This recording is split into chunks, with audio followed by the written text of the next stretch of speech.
What do you think of when you hear the phrase lost highway?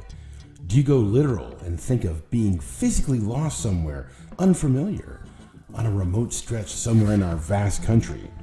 Or do the words make you think of the emotional meaning that you're in a state of confusion, your world is topsy-turvy, the seas are rough, you're off kilter? Or do you put a positive spin on it and think of the lost highway as a spiritual journey into new areas of thought, or a metaphor for a new adventure in life, not knowing where the lost highway will lead you, and that prospect excites you? Well, good. The lost highway is all of that, and none of it. Hi there. You can call me Big John, and this is my podcast, Lost Highway Radio.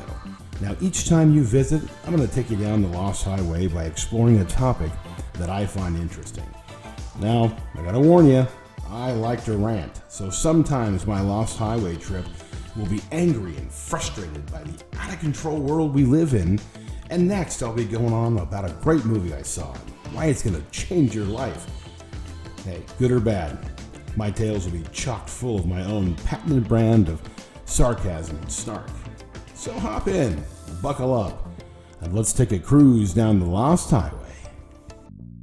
Now, as we mosey down this Lost Highway today, I want to rant about the so-called 1 October mass shooting that took place at the Mandalay Bay Hotel in Las Vegas.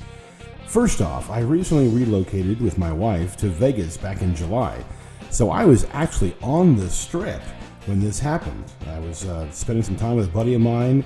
We were just exiting the Bellagio Hotel waiting for our cars when the shooting started.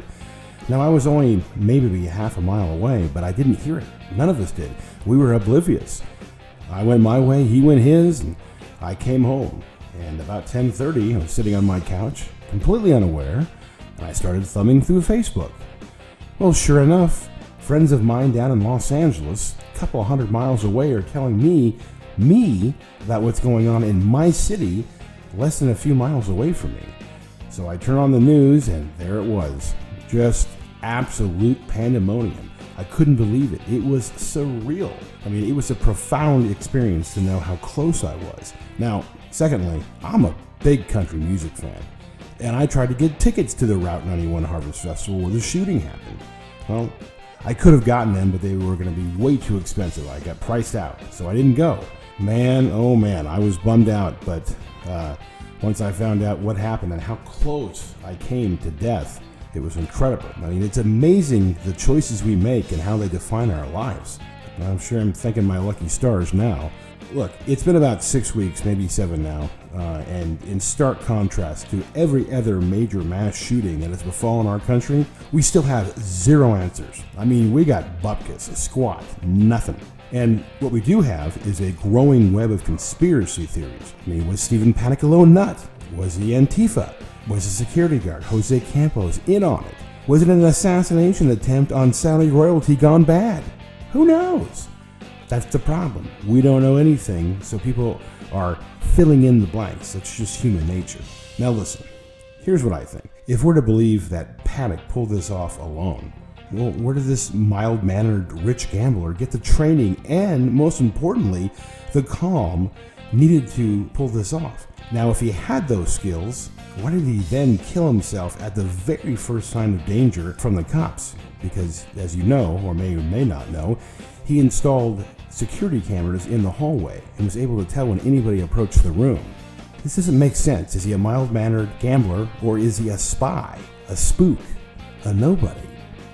It just doesn't make any sense at all. Now, also, why is his background so totally scrubbed? I mean, there's no social media. Only 2 pics have surfaced, okay, and they're 20 years apart. I don't know about you, but to me, this reeks of alphabet soup. You know, I'm talking about CIA, NSA, FBI, all the other 3-letter agencies out there. None of this, again, makes any sense to me at all, and after 6 weeks, with multiple local and federal law enforcement agencies on the case, we still know jack shit, my friends. Jack shit, okay? Not looking to be profane here, but we know jack shit, and that bothers me, and it should bother you too. Now, I personally think some of the conspiracy theories make a lot more sense than the official lone gunman theory that we're being fed. It just really doesn't add up. So if I were you, I'd look into the conspiracies out there, or rather alternate theories. They don't have to be conspiracies, they're alternate theories, because of course we don't have a plausible official story. We have little bits and pieces that only a 2-year-old is going to digest. Here's the problem. With all this mistrust and division and anger happening in our country at the moment, we are definitely squarely heading down the lost highway on this one, my friends. Well, that's my take on it. What I want you to do is write down here in the comments section on YouTube. I want you to tell me what you've heard. Maybe you've heard a piece of news that I haven't heard. Maybe you have your own conspiracy theory / alternate theory. Let me know. Or, here's a novel idea. If you think I'm full of shit, if you are a left-leaning liberal and you think that everything that comes out of the government's mouth is gospel, well, you can let me know too. I'm not going to pay any attention to that, but you can do what you want here in the comments section. It's a free country. Alrighty, well, until next time, friends, I'm Big John, and this is Lost Highway Radio.